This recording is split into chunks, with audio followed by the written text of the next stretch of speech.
Hi, this is Scott Roberts of the Dexter Podcast, and you're listening to the Two Guys Talking Podcast Network.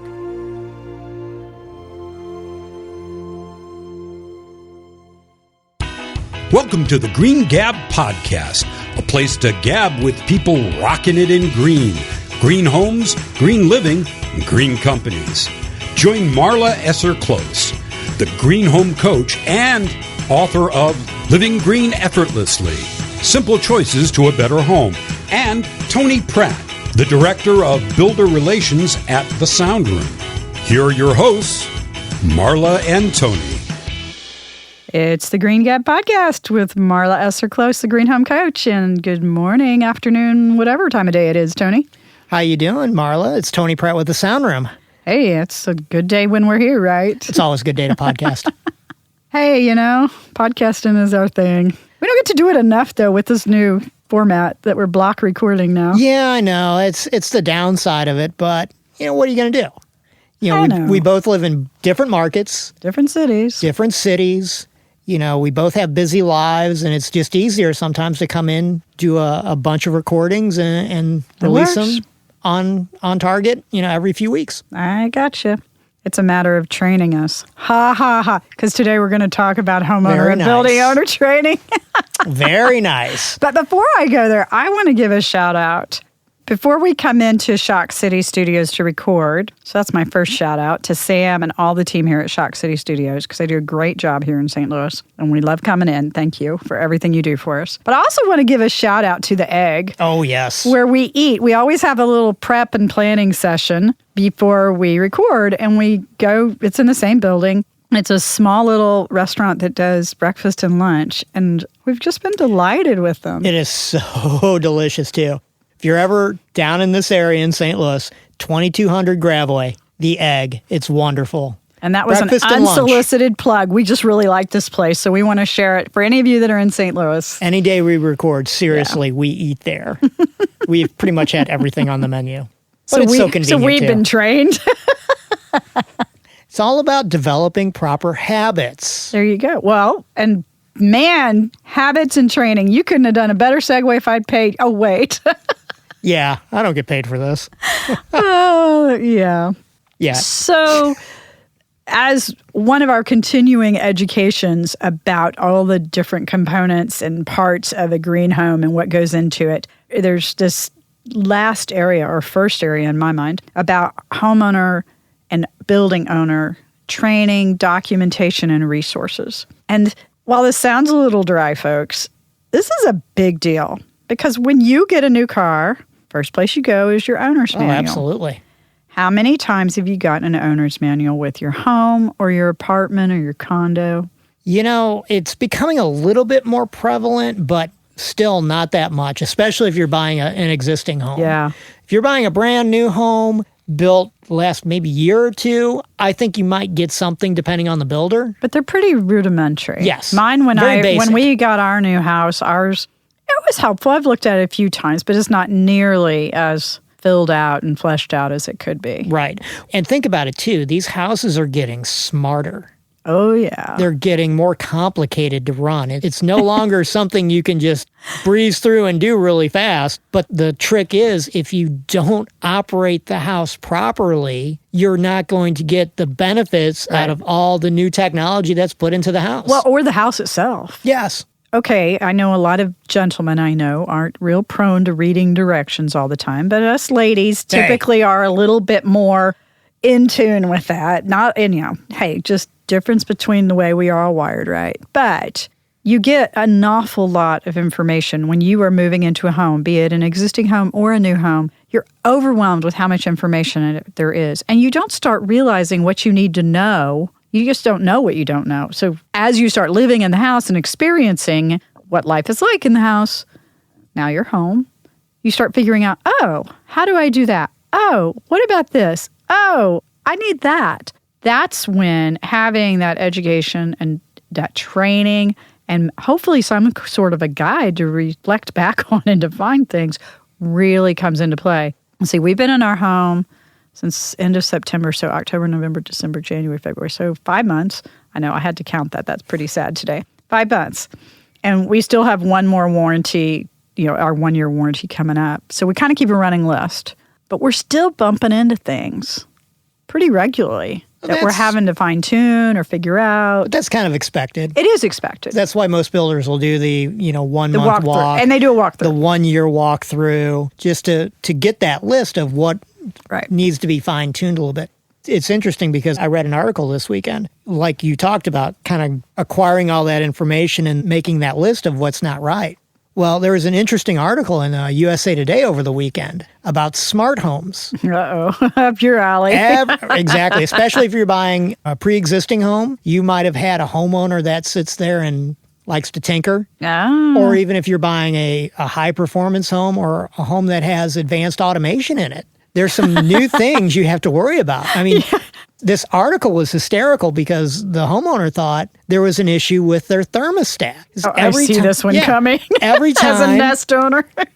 Every time she would go to set the thermostat at 70 degrees, it would reset itself to 80 degrees.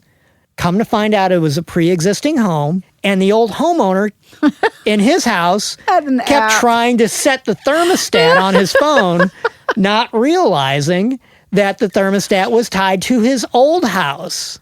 So he must have had a direct connection because my Nest was tied in through the Wi-Fi network. So when I shut down my Wi-Fi network, it shut down that link. That's a Nest. Yeah, but I guess with a Wi-Fi enabled every other one that I deal with on my phone, direct. I've got 5 different display homes on my phone that I can log right into their house and change whatever I want. It has nothing to do with being on the network because it ties to the controller. The controller is what, it's that added layer of security. But now all of a sudden, if you don't realize that, you're controlling the wrong house. So now in addition to learning how to operate, okay, folks, don't get wigged out because this is a good problem to have because we have these wonderful apps and technology to help us. When we can't do it with our behavior, the apps will help us do it automatically. So that I love. Love, love, love, love. But it is one more thing we're going to have to remember when you're transferring a house to a new owner. Absolutely. And I know when I sold my condo here in St. Louis, I actually invited the new owner. I'm kind of like going above and beyond the 2 realtors just talking to each other. I'm like, I want to talk to her. And I extended an invitation through a realtor. And she responded. And I said, I'd like to invite you to come out to the house at their condo and let me walk you through and show you where everything is and how everything functions. That's a good idea. When I bought that place, nobody did that for me, and it took me months to figure out things. And I was discovering things for ages. I found extra flooring, I found the light bulbs, I found the past guy that had serviced the heating and air conditioning. I had to figure out on my own how the sump pumps worked and just all of this. So I thought, okay, if there's one thing I can do, I'm in the business too, so hey, I should serve at a higher level. So I invited her over, and we walked through the house for about an hour. I showed her how everything functioned. I don't know how much she retained, but I said, here's my phone number. If you have any questions, just call. I can tell you, what's going on. Yep, we do a lot of that with builders we work with, especially if it's a spec home or a market home. We'll wire it, and then when they sell it, we'll walk the house with the homeowner so they know what technologies are in the house, where everything is. And we do that with HomeNav as well. And we'll also get real estate agents that will call us to meet their client out to a house because they just bought it and they notice there's technology in the house, but they don't even know where to start. What it is, yeah. And it could be something as somebody had a home theater and you see all the wires and there's some pieces there, but not enough to make it work. How do you get it up and running? So you find an expert like us to go do that. Yikes. Well, hey, there's a lot of different ways to tackle these things. And as we dive into our next segment, we're really going to talk about the kinds of things you want to make sure you get trained on in your home, or if you are the builder or the remodeler or somebody delivering the home, what you should do. And then we also want to talk about how that ties into your maintenance and operations, and talk about other resources that might be available to help you as you are learning how to operate your house. Because once you've got this structure, it can be as great as everything in the world, but if you don't keep it great and know how to operate it great, you're kind of at a loss. So that's really what we want to help y'all figure out today. We've got some further topics to dig in a little bit more, but let's take a quick break and a real breather here for a moment, and we'll be back.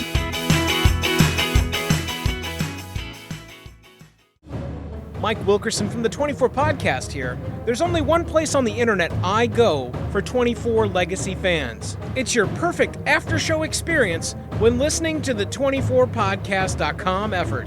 24legacyfans.com. That's 24legacyfans.com.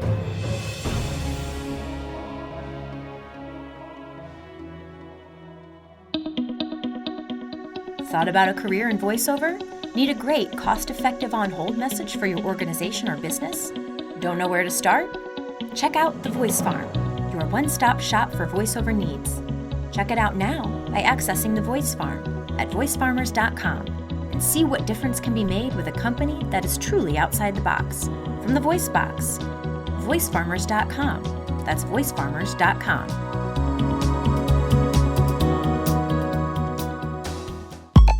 Everyone's wanted to start a blog, but who wants to start one all on your own?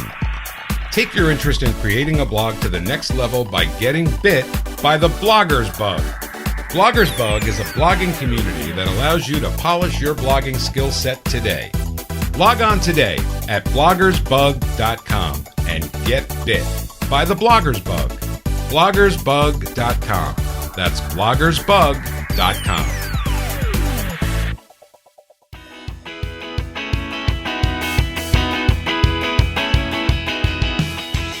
Gabbing about home training, or I'm trying to think of a better way to put this. How about learning your home, training from your home? It's homeowner operation. I know, and but training. that's boring. I mean, we got to come up with a better name. But it is what it is. Okay, well, all you folks out there listening, we're going to talk to you about how to run your home, how to get trained on it. How to drive the house. Oh, there you go. Driving your home. Driving your home. There you go. We had a title, Driving Your Home. Woohoo. So, we've talked about all these reasons you need to drive your home, why it's such a big deal. And I will say with a green home, it's important in any home, right? Mm-hmm. Absolutely. But with a green home, especially and a green certified home, it's required. Well, basics parts are required, and it depends which version, how new the version of the certification program is you're using. But in some versions, it is required to have that training. Well, it should be, too, because there's so much that goes into building a green home, a certified home. If the homeowner doesn't know how to use it, it's like giving them a brand new Ferrari, throwing them the keys and saying, good luck. Yeah. Bye. I mean, that's just not how it works. You have to know exactly how to work the house to get the biggest benefits out of it. Well, it's true for anything. You will not hear me arguing this point. But we do take it for granted with our homes that we're just going to pop in there and figure it out. Right. And what we're suggesting is don't just figure it out. There's tons of resources available. What worked 40 years ago doesn't work today. Well, I don't know that it even worked 40 years ago. No, I think it did. Maybe. For somebody that was handy. No, I mean, in our house, I had a house I bought my first house when I was in my 20s, and that was a while ago, several decades ago. And there was I wasn't going to say anything. No, it's fine. It's fine. I'm a senior citizen, so just a fun senior citizen. What can I say? Any rate. Continue. I had so many things in that home that I had to figure out on my own. Right. And it was an older home. It was a 1930s era home. And a lot of things have been updated, but some things were still creaky and tweaky from the 30s. So it's, I think, true for any home. And that training is a way for you to better understand it. It's just like training for anything else and better understanding what's going on in your body or an exercise program or your nutrition or your vehicle, all of that.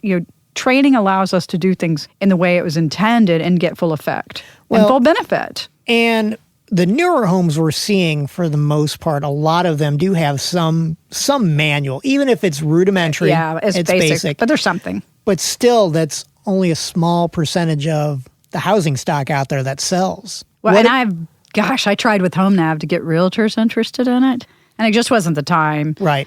But it might be now. But if you're looking at a pre-existing house, what do you do? Yeah. Isn't that the next question? How do you ask for this? It's easy to do. How do you accumulate it? So here's the kinds of things that you want to make sure that you're being trained on if you're the person living in the home, or the things that you're training on if you're the builder. The realtor really should be able to help do it, but somebody needs to train the person coming into that home or that building. Heating and cooling filters, number one.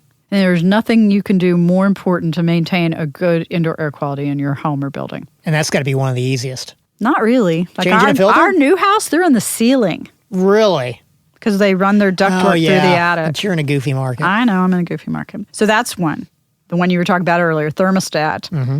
Not only how to operate it, but how to program it. How to program it, how to change the batteries. Yeah. The simple maintenance Or of just it. cheat and get it, like a Nest or one of the other learning thermostats. But even so, you still have to figure out how to get it set up. Yes. So somebody needs to show you how to do that. Lighting controls. Okay, not such a big deal when we have the rocker switches, but this is right up your alley. But now you have homes, and this is really going to be prevalent, I think, in the next 5 years. You have homes that have controlled lighting scenes, whether you're controlling it off an app, it's something simple and it's all based in the cloud, or the house has a smart home processor somewhere in it and everything is tied together. Everybody uses the term control. Well, heck, you can buy a light bulb that you can control with an app now. So there's a difference. Yeah. Control is just simple, turn it on, turn it off on your phone. Automation means that light bulb, that light switch talks to other types of devices. And you can schedule it, right? You can schedule it. You can create scenes. You can do the if-then statements. Right. If this happens, then that happens. But these are all things people need to learn how to use, because if you don't, then you're just going to walk up to it and turn it on, turn it off, and you're not going to gain any of the benefits for it. So back to that article you found, now that there's enough things in our homes that we can retrofit or put in new that are app controlled, make sure if there's apps running that house that they're part of the training as well. Oh, absolutely. Wow, wouldn't it be really nice if you helped the new owner get the apps on their phone or on their iPad or their tablet or whatever? Well, and typically that's what we do. So we have a builder here in St. Louis that does have a smart controller in every house, and they'll have a couple options that come with the house. So the minute they move in, they set up their utilities. We're out there showing them how to program their phone, showing them how to turn things on, how to set things up, and teaching them the right way to use it. It's just part of the process. So if you keep going, fan controls in the similar vein to lights. Absolutely. And teach people about putting them in reverse for winter. Like we run ours in reverse because our air is delivered from the ceiling. Mm-hmm. So we need to run that fan backwards to push the air down the walls into the room. Otherwise, it all stays at the top in the ceiling. So that's what running your fan backwards in the winter does. It pushes that hot air, and hot air rises anyway. Yes, it does. So it pushes that hot air back into the room. And we just run ours on the lowest speed so we don't feel the draft. Okay. It just moves the air down. It's a very good idea. Anyway, so there's my tip of the day. But understanding how to put the fan in reverse, how to put it back and forward, how to adopt the speed, if there's a remote, if there's an app, because now we're seeing a lot of app-controlled fans too. Yeah, there are a lot of app-controlled fans, but what we're finding is the ones that the builder provides, usually there's some type of a little issue. Yeah. They don't talk because the builder's never had to think about this yet. As a system. And that's where you guys come in, but we'll talk more about that later. Yeah, that's another podcast. Water heater. That's another one you want to be trained on. Not only how to access it should you need to drain it, which you should do once a year. Most of us don't do it. How to control the settings. And if there's a vacation setting on it, how to operate that. And if it's not an electronic ignition or an electric heater, how to relight the pilot. But some basics like that. Once again, a lot of hot water heaters, they're app controllable now. Yeah. They're tied to the I don't Wi-Fi. have one yet, but I need to get in and turn my water down, my water heat, the temperature down, because it's too high. But it took us a while to figure that out. Right. So now that we've kind of figured it out, we can play with it. Probably because you're guessing and nobody showed you how to. Yeah. And they did Here's the manual. They showed us the basics when we moved in. But man, you're getting so much in 2 hours. Yeah, you get bombarded. So the last thing that is required in the certification practices for training is recycling practices. So what recycling is available in the home, in the neighborhood, when recycling pickup is. So just a way to encourage. Encourage. I won't enforce today. But encourage people to recycle and for them to know what resources are around to help them do that. Right. So those are the required things. But if you think about it, what are some other things that would be really helpful to be trained on? Well, any system that goes in that house, you really need to know. we share similar clients, and we work on some of these very advanced high-performance homes. In a situation like that, we're teaching them on how to use all the electronics in the house. Yeah. I mean, you've got appliances nowadays that you can tie to the house remotely and make them communicate with other devices in the house. You have your audio-video systems, your security systems. You have your, we like to call environmental control. That's your lights, your thermostats, your locks. Basically, anything that goes in that house now, you almost need to be instructed on things outside of the basics. We have more than basics now. Absolutely. But here's the deal, too, is that I had the opportunity to really spend some time with InSinkErator, who makes the leading maker of garbage disposers. And when we were at the Builders Show in January, well, they were showing us how to properly maintain your garbage disposer. Sorry, I have to get the word right. Duh. I'm like, oh, wow, I've been running a garbage disposer all my life, and they taught me new things. So even the mundane things, like they were teaching me the way to clean your garbage disposer is fill it full of ice and run it for a minute. Oh, interesting. And you can put like a slice of lemon in there to refresh it. But if you go to InSinkErator site, they have all these tips for you. I'm like, I didn't know that. So even the mundane is something that we can help people operate it better so that it's a better living environment for them. Think of refrigerators. Oh my gosh, it's changed so much. GE and Whirlpool. I'm going to use these two examples because I know they're building them now with the software to integrate with Alexa. Yeah. All right?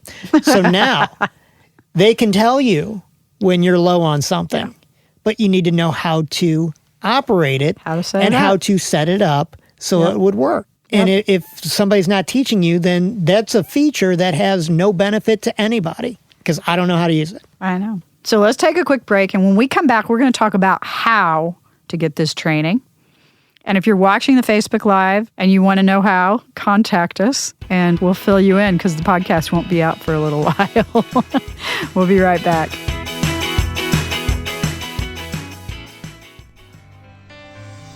Wouldn't it be cool if your advertising could last forever? It can with perpetual advertising. Here's how it works. Unlike TV or radio ads, where every instance the ads are broadcast, they're only played once and lost forever. Perpetual advertising can have repeat exposure and replayability weeks, months, and even years after they're inserted in a podcast. So even if a podcast is a few years old, your ads will still be impactful to repeat listeners, as well as new listeners. This gives your advertising dollar the most bang for the buck. Find out more about perpetual advertising at twoguystalking.com/sponsors. Looking for a straightforward user interface and a cost-effective, feature-filled multi-track recording software? Call off the search. Mixcraft from Acoustica has exactly what you're looking for. It's time to include reliable audio creation and editing software with real punch into your projects. Check out Mixcraft now over at acoustica.com/Mixcraft and start a new generation of audio creation and editing today.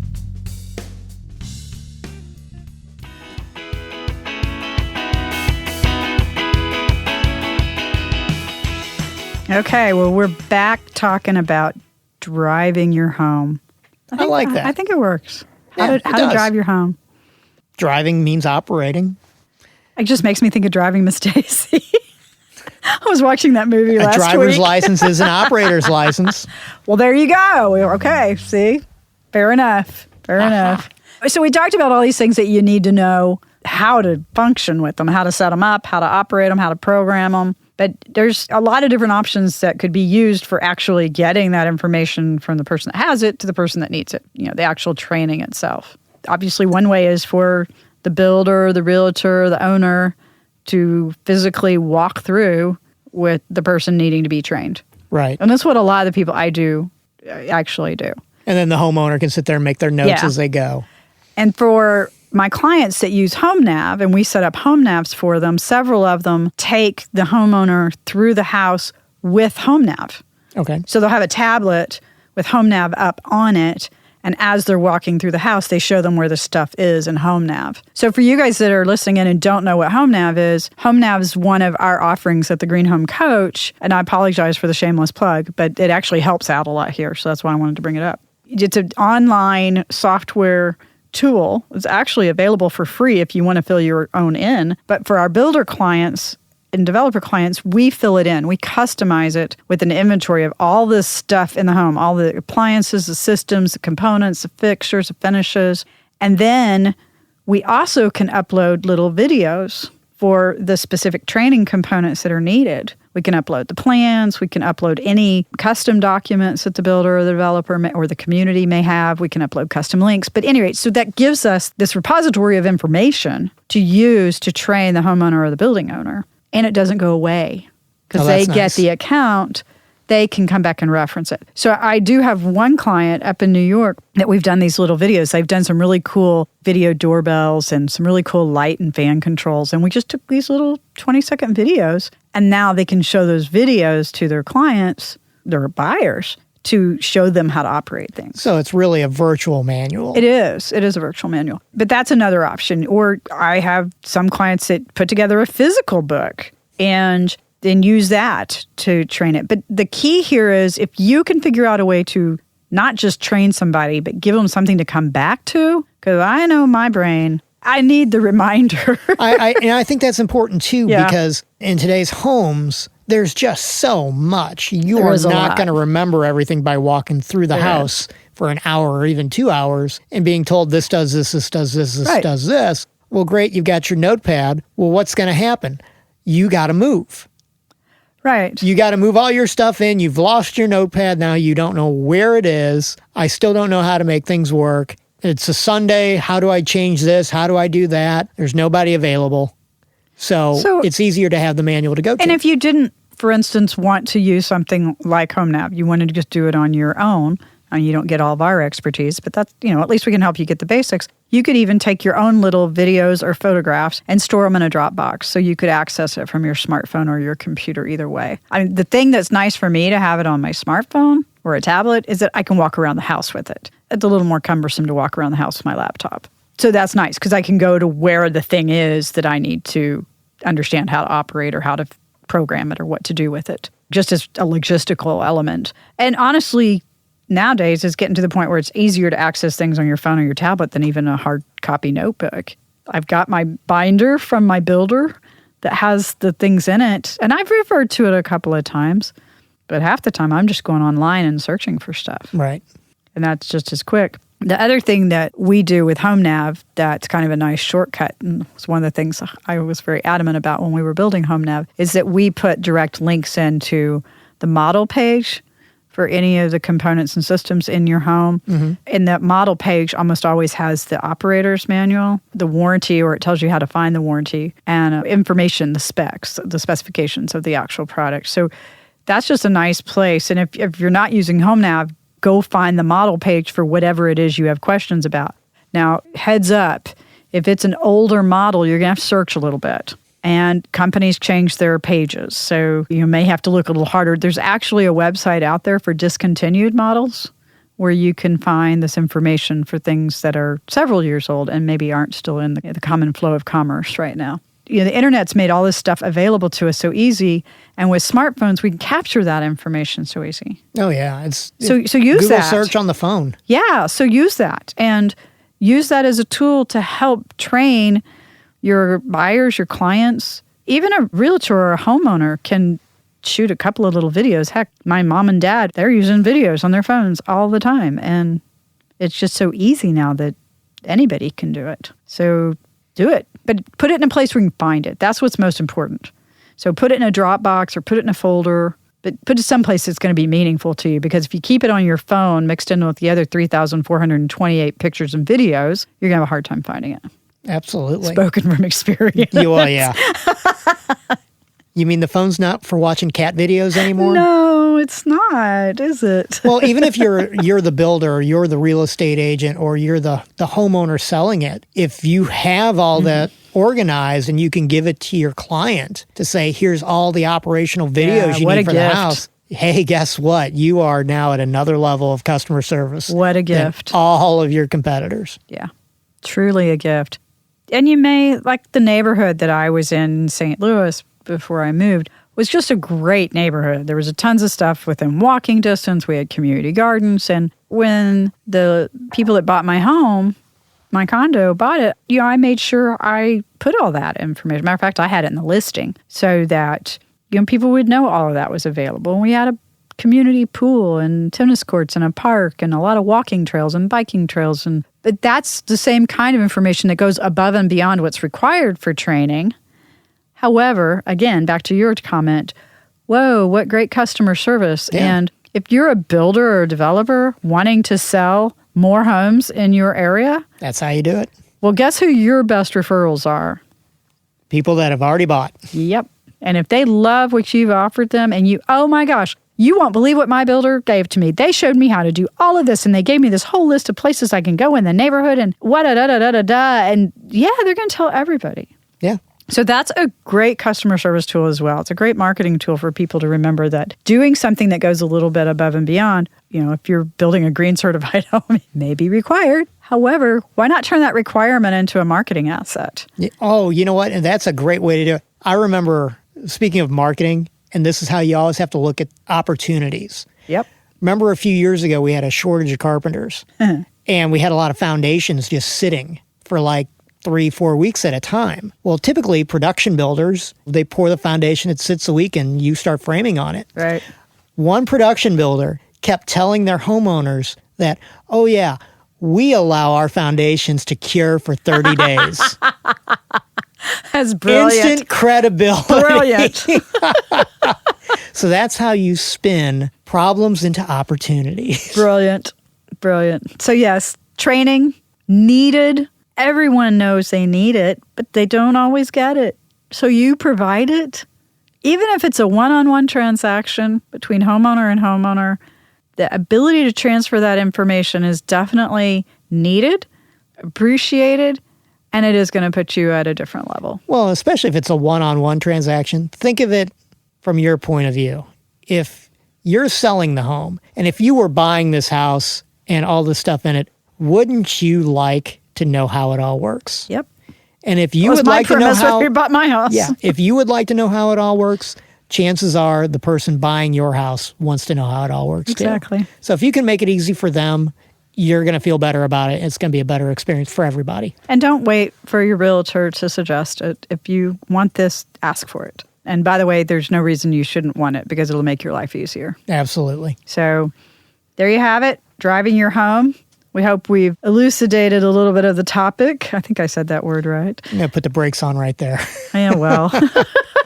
But we appreciate you listening in today and continue to catch us on the Green Gab, whether it be on iTunes, the Green Home Coach website, or at greengabpodcast.com, or in our privately offered educational modules. Tony? Marla? Have a great day. You too. See y'all soon.